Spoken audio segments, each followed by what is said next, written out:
আসসালামু আলাইকুম রহমতুল্লাহ। ইজি কোরআন স্কুল .com-এ সবাইকে আহলান ও সাহলান। আলহামদুলিল্লাহ, আজকের ক্লাস হচ্ছে তাজদিদ নিয়ে। তাজদিদ অনেক পাওয়ারফুল একটা বিষয়, অনেক শক্তিশালী একটা বিষয়। সো গত ক্লাসে আমরা কি শিখেছিলাম? জজম বা সাকিন।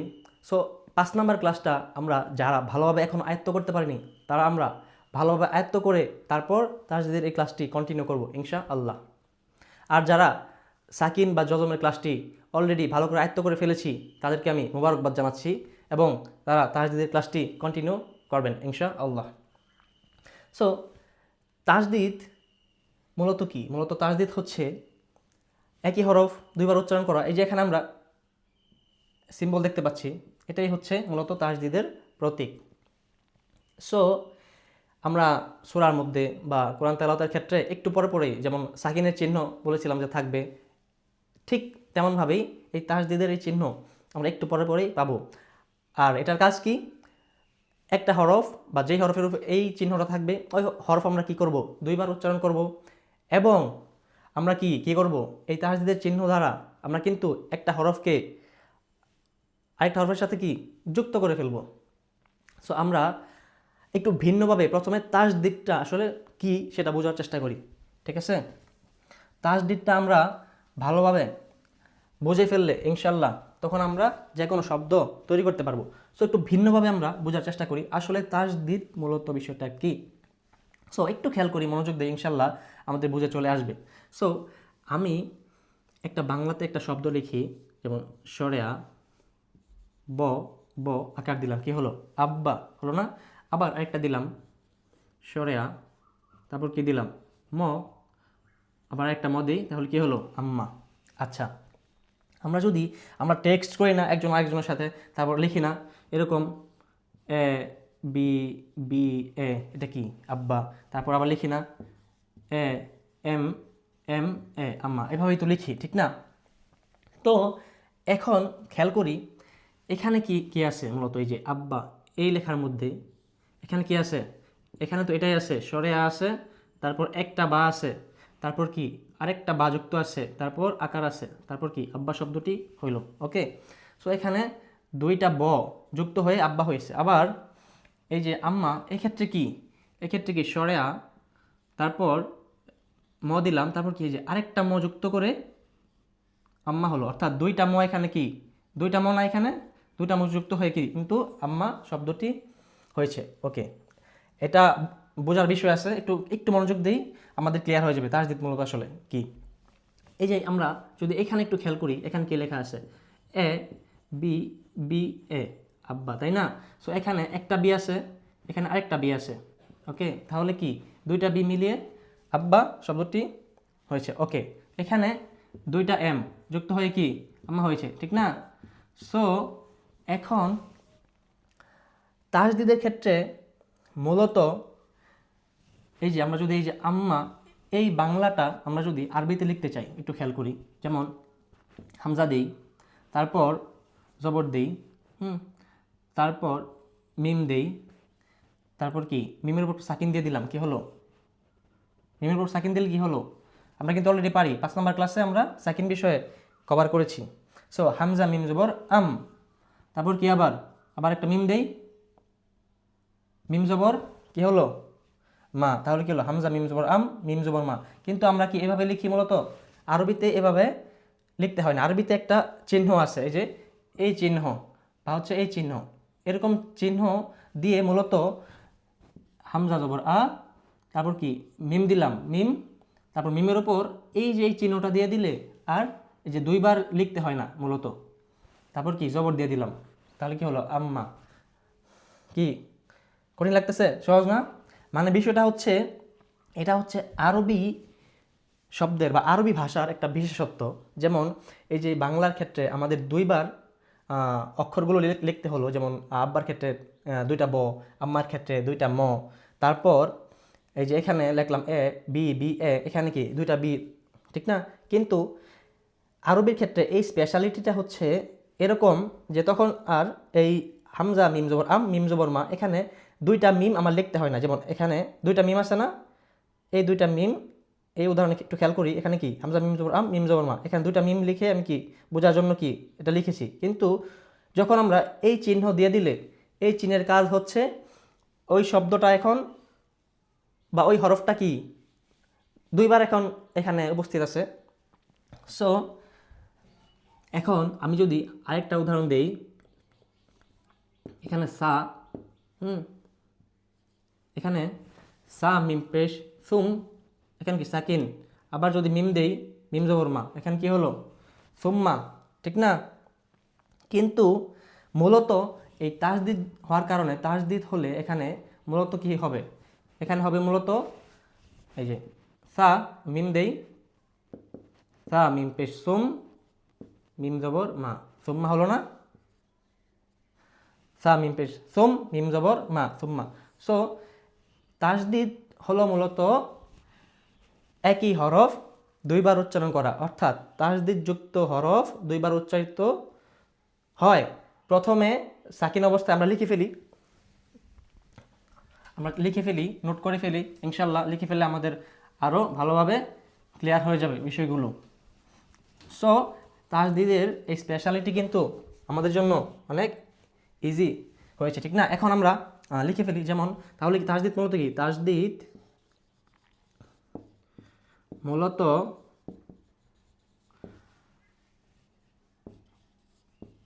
একই হরফ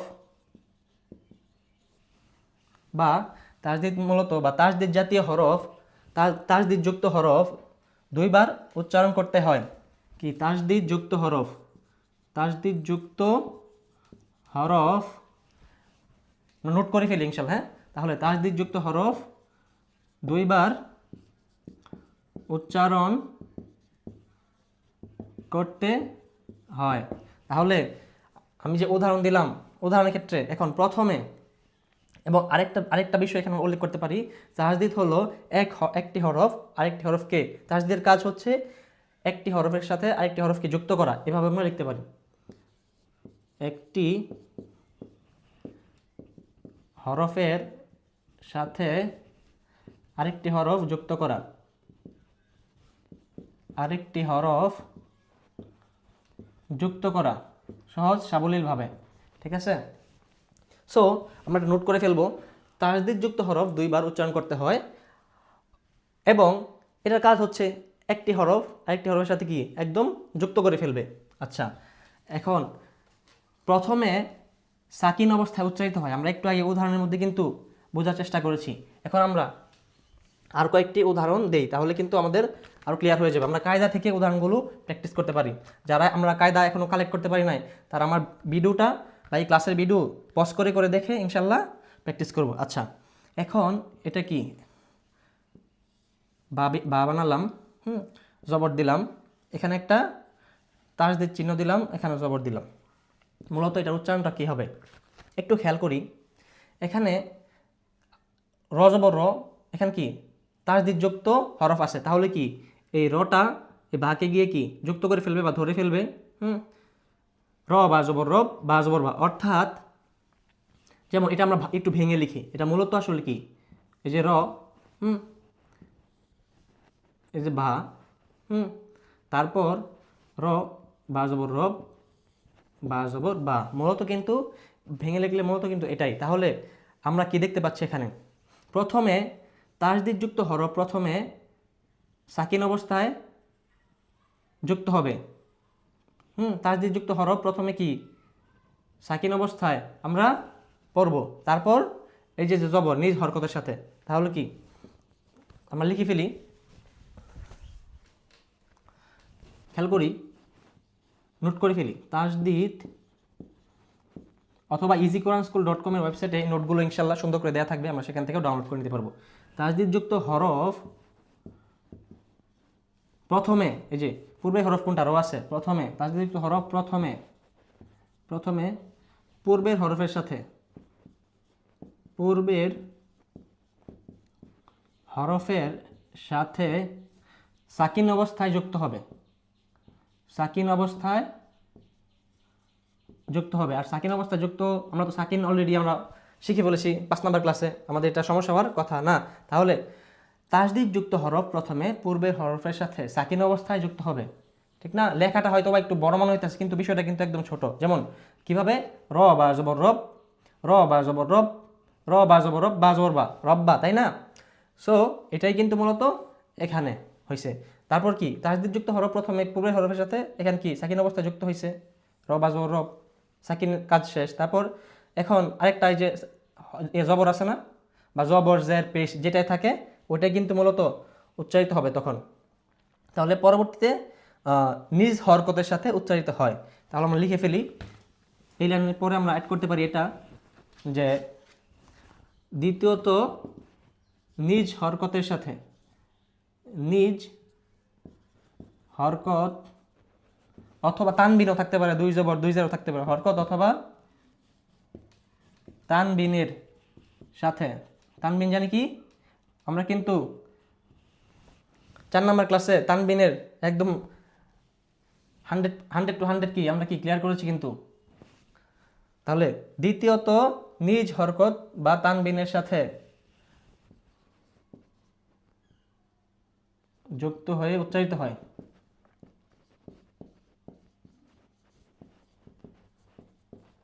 আচ্ছা, সো আমরা আরও উদাহরণ দিই। যেমন এখানে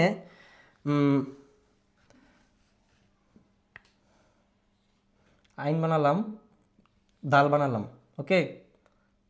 সো জবর দিলাম, এখানে তাসদিদ চিহ্ন দিলাম, জবর দিলাম। তাহলে কি হলো, এখানে আইন দাল জবর আদ, আইন দাল জবর আদ, দাল জবর দা, কি হলো, আদা। আইন দাল জবর আদ, দাল জবর দা, আদা। আচ্ছা, আর উদাহরণ দেই। যেমন মিম বানালাম, তারপর আবার দাল বানাই,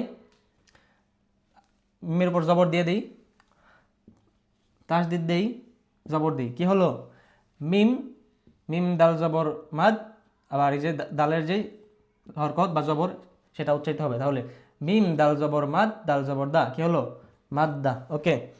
সো আমরা 3টি হরফ দিয়ে যদি আমরা উদাহরণ দেখার চেষ্টা করি, তাহলে ইনশাল্লাহ আমাদের আরেকটু ক্লিয়ার হয়ে যাবে।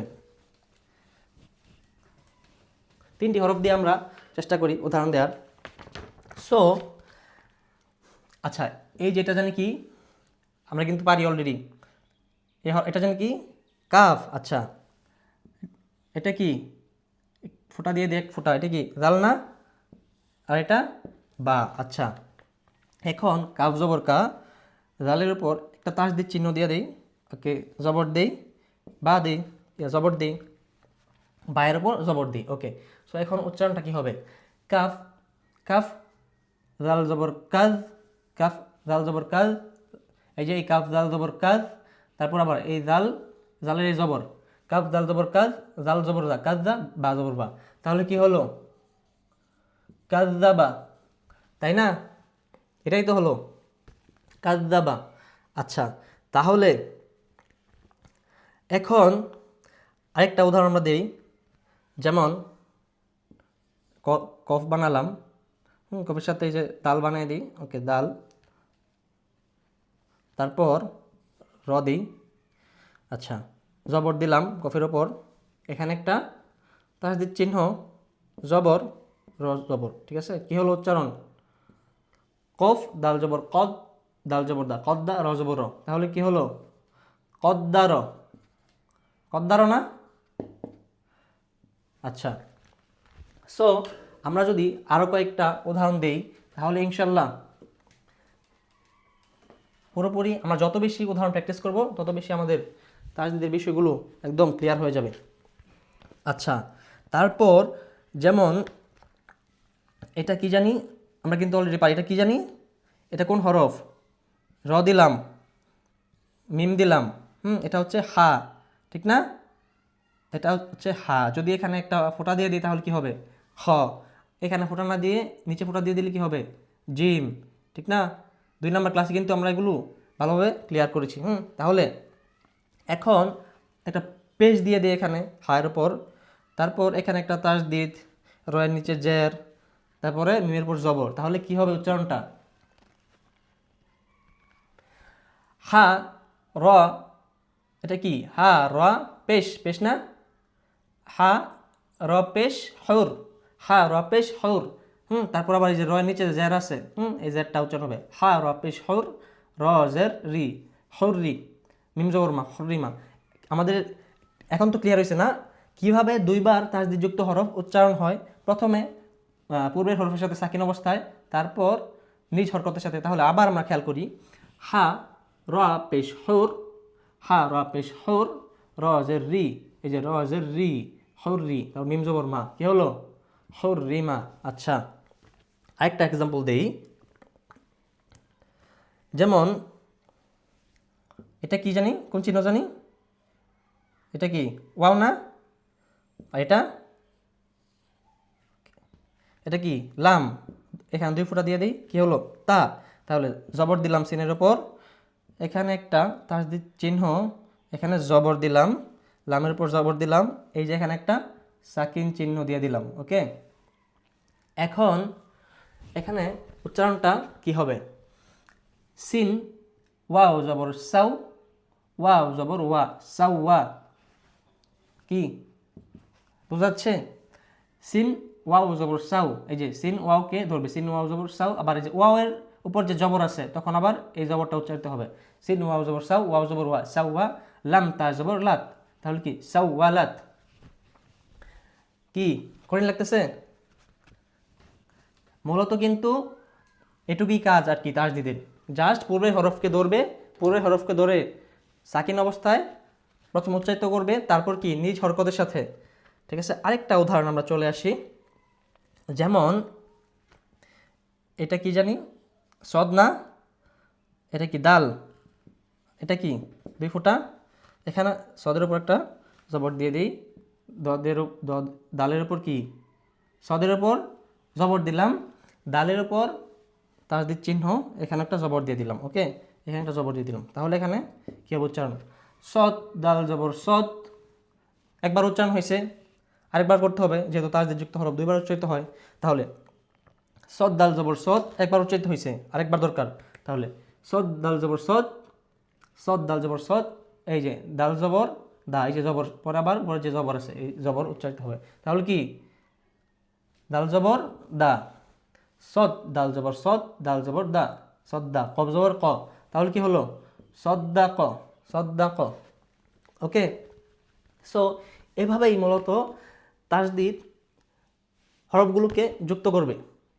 আর এটা যেহেতু একটু পাওয়ার বেশি, সো এই জন্য 2বার উচ্চারিত হয়, প্রথমে ওই যে পূর্বের হরফের সাথে সাকিন অবস্থায়, তারপরে নিজের উপরে জবর থাকলে জবর, জের থাকলে জের, এভাবে কিন্তু উচ্চারিত হবে।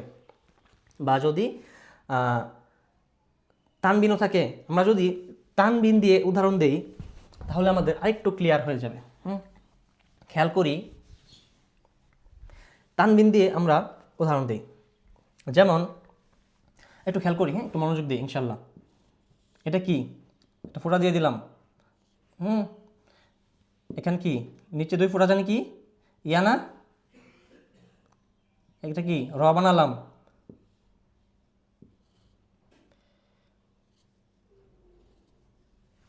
আচ্ছা এখন এখানে একটা আমরা চিহ্ন দিয়ে দিই, সাকিন চিহ্ন, তারপর একটা জবর দিয়ে দেই, তারপর এখানে ইয়া বানাই, আচ্ছা এই যে র, আচ্ছা একটু খেয়াল করি, খ ইয়া জবর ক্ষয়, তারপর র জবর র, র আবার র কিন্তু এই যে ধরে ফেলবে তাসদিদকে, একটু খেয়াল করি, খেয়াল করি এখন এখানে এখানে একটা বোঝার বিষয় আছে, একটু মনোযোগ দিই। হ্যাঁ, এখানে কি লেখা আছে, এখানে এই জবরটা আমরা চেঞ্জ করে দিব। ঠিক আছে, একটু খেয়াল করি, এখানে জবরটা জেড দিয়ে এখানে 2 জেড দিয়ে দিব, 2 জেড দিয়ে দিলে কি হবে, এখানে 2 জেড 2 জবর 2 জবর 2 জেড 2 পেশ কি বলা হয়, তানবিন বলা হয়, ঠিক না? 4 নম্বর ক্লাসে আমরা কি এ বিষয়ে একদম ভালোভাবে আয়ত্ত করে নিয়েছি। একটু খেয়াল করি, এখানে জবর, উদাহরণটা আমরা এই উদাহরণ বুঝলে আমাদের যদি তানবিনও থাকে ইনশাল্লাহ এটা নিয়ে আমরা আটকাবো না।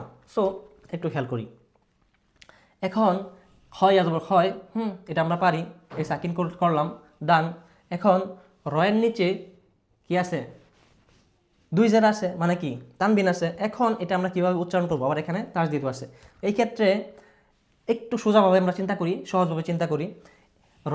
রয়ের নিচে যেহেতু রয়ের জের, আমরা জের থাকলে কি এর সাথে গিয়ে যুক্ত হতো, যদি তাসদিদ থাকে পরবর্তী হরফে তাহলে তখন র দুই জের ঋণ পড়লে, আমরা যদি এটা পড়ি র দুই জের ঋণ, তখন কি, বাট ইয়া তাসদিদের ইয়া আমরা কিভাবে উচ্চারণ করবো, তখন কিন্তু র দুই যে ঋণ পড়ে ফেললে আমরা ইয়ার তাসদিদ কিন্তু আমরা ধরতে পারবোই না, ঠিক না। আবার যদি এই একটা জেড দিয়ে চিন্তা করি, র ইয়াজের রি ইয়া জবর ইয়া, তাহলে কিন্তু আমরা তাসদিদকে ধরতে পারলাম, ঠিক ঠিক না।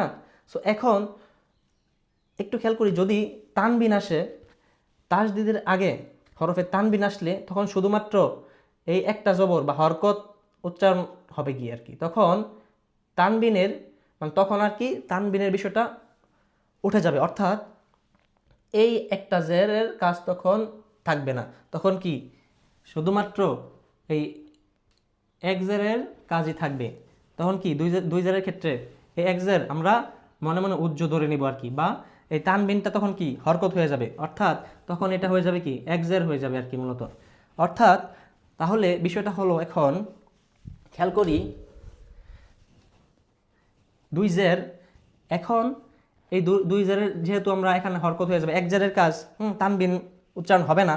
সো এখানে মূলত উচ্চারণ তাহলে কি হবে, এখানে শুধুমাত্র এক জের দিয়ে ইয়াকে ধরবে, তাহলে হয় ইয়া জবর হয়, র ইয়া জের রি, তাহলে কি র ইয়া জের রি ইয়া জবর ইয়া, তাহলে র ইয়া জের রি ইয়া জবর ইয়া, হয় র ইয়া, তারপরে র এই হাকে গিয়ে ধরবে, র হা জবর র, হয় র ইয়া র। কি কঠিন লাগতেছে?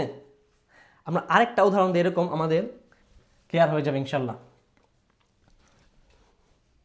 যেমন খেয়াল করি, একটু খেয়াল করি, আচ্ছা এটা কি জানি, সদ না, সিরাতিম মুস্তাকিম লিখবো আমরা, ঠিক আছে। তারপর এটা কি র না, এটা তো র না, আচ্ছা এখানে তানবিন দিলাম, মিম বানালাম, এই যে সিন বানালাম, তা বানালাম, কব বানালাম, তারপর কি মিম বানালাম, ওকে।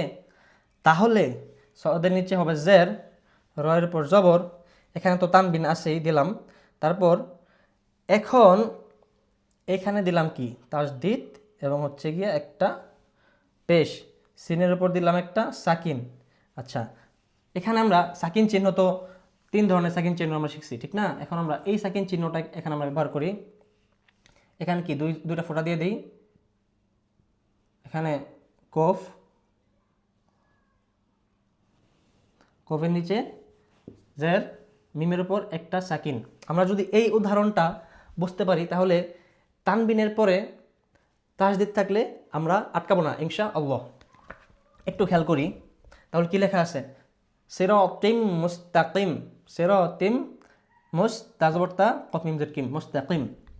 খেয়াল করি সজ্জের সি রজবর র, এটা তো আমরা অলরেডি পারি, এটা আমরা বাঁচবো না। তাহলে এই যে তয়ের নিচে কি তানবিন না, আমরা এখানে যদি ত দুই যে তিন উচ্চারণ করে ফেলি তাহলে আমরা মিমকে কিভাবে ধরবো, তাসদিদ যুক্ত হরফকে ধরার কোনো ওয়াই তো নাই। একটু সহজভাবে চিন্তা করি আমরা, তাহলে ত মিম জের তিম, মিম সিন পেশ মুস, সের তিম মুস, এভাবে যদি ত মিম পেশ, ত মিম জের তিম, ত মিম জের কি তিম, মিম সিন পেশ মুস, সের তিম মুস, তাহলে আমরা যদি এই একটি মাত্র জের দিয়ে ধরি মিমকে তাহলে কিন্তু আমরা উচ্চারণ করতে পারতেছি, ঠিক না। তানবিন উচ্চারণ করলে তখন আমরা কি উচ্চারণ করতে পারতেছি না। সো সোজা সাপটাই হচ্ছে, তখন আমরা তানবিন আসলে জাস্ট তখন আর তানবিন হিসেবে উচ্চারিত হবে না, তখন কি এক জের হিসাবে, বা যদি জবর থাকে জবর হিসাবে উচ্চারিত হবে, তখন তানবিনের কাজ বাদ, ডাইরেক্ট আমরা এভাবে কি শুধুমাত্র এভাবে লেখাই থাকবে, কিন্তু পড়ার সময় উচ্চারণ কি করবো আমরা ওই হরকত এক জের হিসাবে। তাহলে আমরা উচ্চারণ করি সি র, সজ্জের সি রজবর র, সি র, তাহলে ত মিমজের তিম, ত মিমজের তিম, পরে আবার এখানে নিজের যেই হরকত আছে মিম সিন পেশ, এই যে সাকিনকে গিয়ে ধরবে, ঠিক না, মিম সিন পেশ মুস, ঠিক না। সো এই সিনকে কীভাবে ধরবে এটা কিন্তু আমরা অলরেডি জজম সাকিনের ক্লাসে ক্লিয়ার হয়েছি। তাহলে ত মিমজের টিম, ত মিমজের টিম, মিম সিন পেশ মুস সির তিম মুস তা জবর তা মুস্তা কফ মিমজের কিম, এই যে এখানে সাকিন বা জজম। তাহলে কি হলো? সির কিম মুস্তাকিম। এখন বিষয় মূলত এটাই, আমরা একটু জাস্ট আমরা চিন্তা করি, একটু সহজভাবে চিন্তা করি, এত ক্রিটিক্যালভাবে বিস্তারিতভাবে আমরা চিন্তা না করি, একটু সহজভাবে যদি এভাবে চিন্তা করি যে তাসদিদ আসছে, তাসদিদের আগের হরফে কি আছে? তানবিন আছে। তো এটা তো তানবিন, দুই জবর দুই জের, এভাবে তো আমি উচ্চারণ করলে আমার পরবর্তী তাসদিদকে তো ধরতে পারবো না। তাহলে কি হবে? তাহলে আমার এক জের দিয়ে উচ্চারণ করি বা জবর দিয়ে বা যেই হরফ থাকে ওটা দিয়ে উচ্চারণ করলে কিন্তু মিলানো সম্ভব বা মিলাতে পারবো আমরা। বিষয়টা মানে এটা এতটাও ক্রিটিক্যাল বিষয় না। ওকে, সো আমরা তেলাওয়াতের সময় ইনশাল্লাহ এই বিষয়গুলো আমাদের আরও ক্লিয়ার হয়ে যাবে। সো এখন আসি এই যে তাসদিদ, তাসদিদের কিন্তু গত ক্লাসের লাস্টে একটা বিষয় আমি উল্লেখ করেছিলাম যে বড় ভাই এবং ছোট ভাই একটা বিষয় আছে। ওটা কেন বলছিলাম? এখন হচ্ছে আমরা তো তানবিন দেখলাম, তানবিনের পরে তাসদিদ আসলে কিভাবে আমরা তানবিনকে বাদ দিয়ে শুধু হরকতের মতো পড়বো, এক জবর এক জের বা এক পেশ দিয়ে মিলিয়ে পড়বো। এখন যদি তাসদিদের আগে সাকিন যুক্ত হয়, মানে তাসদিদ আছে, তাসদিদের আগে সাকিনও আছে, তখন কিভাবে উচ্চারিত হবে এই জন্য বলেছিলাম মূলত। সো সাকিন বা জজম হচ্ছে ছোট ভাই আর তাসদিদ হলো বড় ভাই। ওই যে ক্লাসের শুরুতে বলছিলাম যে এটা একটা পাওয়ারফুল বিষয়, ঠিক না? সো তাসদিদ হলো বড় ভাই, সাকিন হলো ছোট ভাই। বোঝার জন্য আমি এভাবে বলতেছি, এটা ইনশাল্লাহ এভাবে বুঝলে এই বিষয়ে আপনাদের ক্লিয়ার হয়ে যাবে। তাসদিদ হলো, আমরা এভাবে মনে রাখতে পারি আর কি, তাসদিদ হলো বড় ভাই, সাকিন বা জজম হলো ছোট ভাই। ওকে, এটা কেন বললাম? এটা আমরা প্রয়োজন মুখস্থ করে ফেলবো ইনশাল্লাহ। তাসদিদ হলো সাকিনের বড় ভাই। তাহলে এখন একটা জিনিস আমরা একটু জাস্ট চিন্তা করি যে যদি সাকিন থাকে এবং সাকিনের সামনে তাসদিদ থাকে, তাহলে যেহেতু সাকিন ছোট ভাই, সাকিনের সামনে কি আছে? তাসদিদ আছে। তাসদিদ হচ্ছে বড় ভাই, তাহলে ছোট ভাইয়ের সামনে বড় ভাই প্রেজেন্ট বা উপস্থিত আছে, তখন কি ছোট ভাইয়ের কার পাওয়ার বেশি? তখন বড় ভাইয়ের পাওয়ার বেশি না? তখন ছোট ভাইয়ের খাওয়া আছে? ছোট ভাইয়ের খাওয়া নাই কিন্তু তখন। সো আমরা উদাহরণে ইনশাল্লাহ উদাহরণ দেখলে ইনশাল্লাহ একদম ক্লিয়ার হয়ে যাবে এই বিষয়টা, যে সাকিন এবং তাসদিদ যুক্ত হরফ আসলে আমরা কখনোই ইনশাল্লাহ আটকাবো না। ঠিক আছে? সো কি বলছিলাম? তাসদিদ হলো বড় ভাই, সাকিন হলো ছোট ভাই। যেমন এটা কি বানালাম? মিম দিলাম, নুন দিলাম, জবর দিয়ে দিই, তারপর এখানে একটা সাকিন চিহ্ন দিয়ে দিই,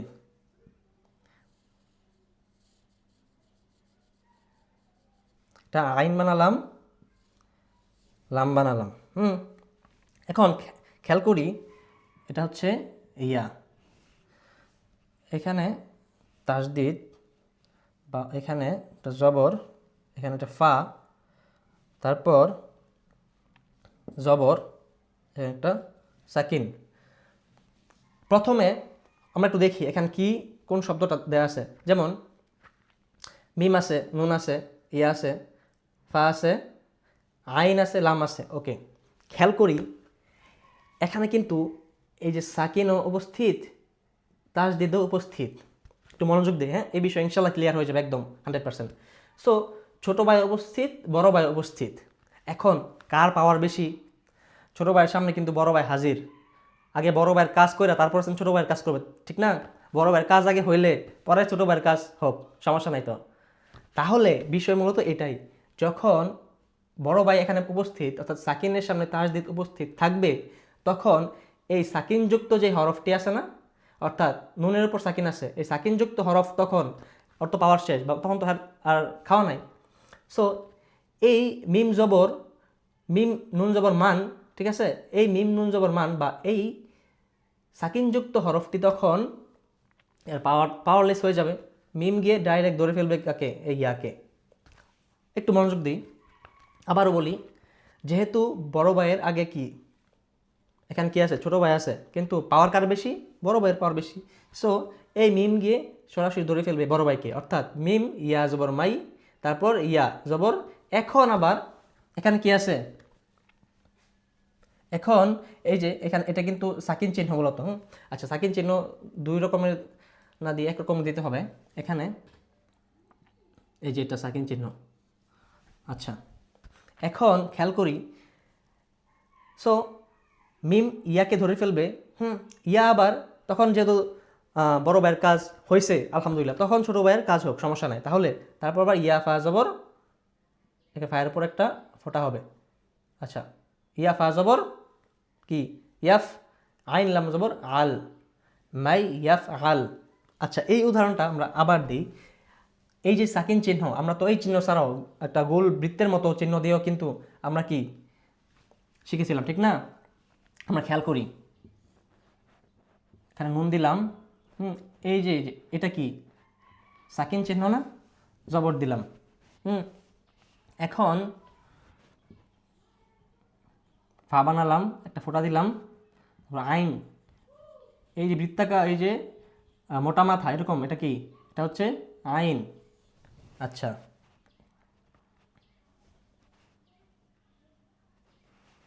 খেয়াল করি,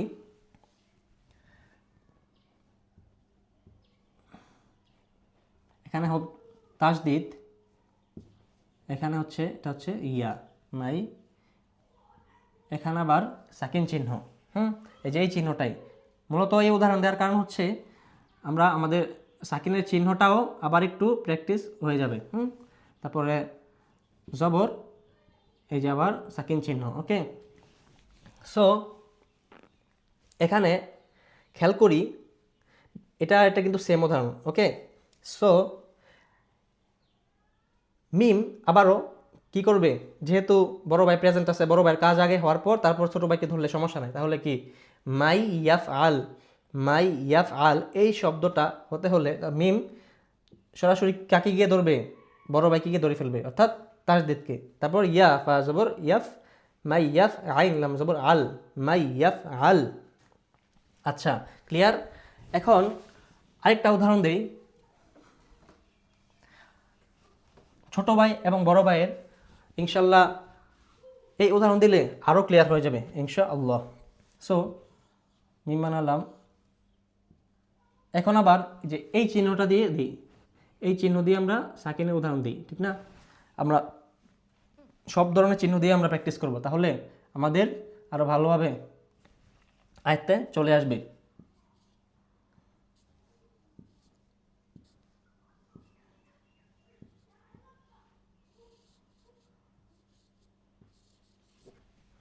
খেয়াল করি, এখানে জের, এখানে সাকিন চিহ্ন, ওয়াওর উপর তাসদিদ, জবর, র জবর র, তারপর এখানে জের, এখানে হ্যাঁ, এখানে সাকিন। খেয়াল করি, শব্দটা হচ্ছে মূলত মিউ ওয়ার ইহিম, মিউ ওয়ার ইহিম, মিউ ওয়ার ইহিম। এখন খেয়াল করি, ছোট ভাই এবং বড় ভাইয়ের বিষয়ে আবার একটু ঝালাই করে নিই আমরা। এখানে কি এই যে সাকিন আছে, এখানে কি তাসদিদ আছে, এখানে ছোট ভাই আছে, বড় ভাই আছে। তাহলে এখানে যেহেতু বড় ভাই উপস্থিত আছে, বড় ভাই উপস্থিত থাকাকালীন এই সাকিনযুক্ত হরফের কাজ কিন্তু বা তার পাওয়ার কিন্তু শেষ অলরেডি। আগে কি বড় ভাইয়ের কাজ হতে হবে, যেহেতু বড় ভাইয়ের ক্ষমতা বেশি। তাহলে এই যে মিম, মিমজের এটা সরাসরি চলে যাবে কি বড় ভাইয়ের নিকট, অর্থাৎ এই তাসদিদযুক্ত ওয়াওয়ের নিকট। তাহলে মিম ওয়াও জবর মিউ, ওয়াও জবর ওয়া, মিউ মিউ ওয়া, মিম মিম ওয়াও জের মিউ, ওয়াও জবর ওয়া, মিউ ওয়া। তারপর কি এজ ওয়াজল যেরকম আছে, যেমন র জবর র, তারপর কি হামজাজের হাজের, হামিমজের কি হিম। তাহলে কি হলো মিউ ওয়া র ইহিম। ক্লিয়ার? সো ইনশাল্লাহ আশা করি সাকিন এবং তাসদিদ উভয়ই উপস্থিত থাকাকালীন আমরা এই বিষয়টা ইনশাল্লাহ আর বলবো না, আমাদের ক্লিয়ার হয়ে যাবে বা আমরা আটকাবো না ইনশাল্লাহ। এখন লাস্ট টপিক যেটা হচ্ছে তাসদিদযুক্ত দুইটা হরফ আছে। তাসদিদযুক্ত দুইটা হরফ অর্থাৎ নুন এবং মিম, এটা আমরা মুখস্থ রাখবো ইনশাল্লাহ। নুন এবং মিম, এই দুই হরফে এই দুই হরফে এই দুই হরফে তাসদিদ যুক্ত হলে নাকের মধ্যে গুনগুন আওয়াজ করে পড়তে হয়। নাকের মধ্যে গুনগুন আওয়াজ করে পড়তে হয়। গুনগুন